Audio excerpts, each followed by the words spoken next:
Bonjour, aujourd'hui je vais vous poser une nouvelle question. Alors, comment s'appelle ton manteau?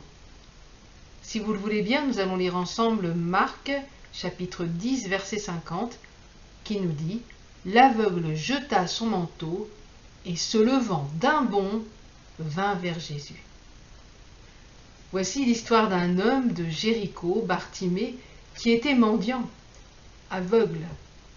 Au passage de Jésus, il a commencé à crier pour recevoir de l'aide. Son attitude dérangeait certains qui essayaient de le faire taire, mais sans succès vu qu'il criait encore plus fort. Finalement, le Seigneur va l'appeler et le guérir. Regardons la démarche de foi de Bartimée. Il n'a pas hésité à crier à Dieu, même si c'était dérangeant. Il a persévéré dans cette démarche alors qu'on voulait le décourager, l'arrêter. Le plus fort, c'est notre verset. Son manteau était probablement sa seule fortune. Il lui permettait de lui tenir chaud, mais servait aussi certainement de matelas. En le jetant, il n'avait aucune garantie de le retrouver, les vols étant fréquents. Je ne pense pas qu'il a réfléchi à tout ça.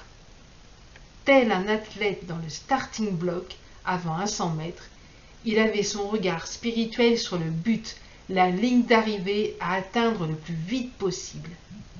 Son manteau devenait une gêne dans ce départ, et il l'a jeté tout simplement. Il ne voulait pas que quelque chose se mette entre lui et Jésus.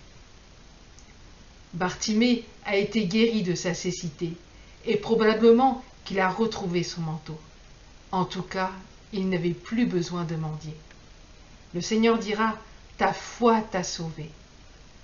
Le déclencheur de la guérison, c'est cette détermination à obtenir la bénédiction. Et pour nous, mes amis, quelle est notre détermination? Comment s'appelle notre manteau? Levons-nous d'un bond dans la foi pour vivre le miracle. Je vous souhaite une excellente journée. À bientôt. Bye bye.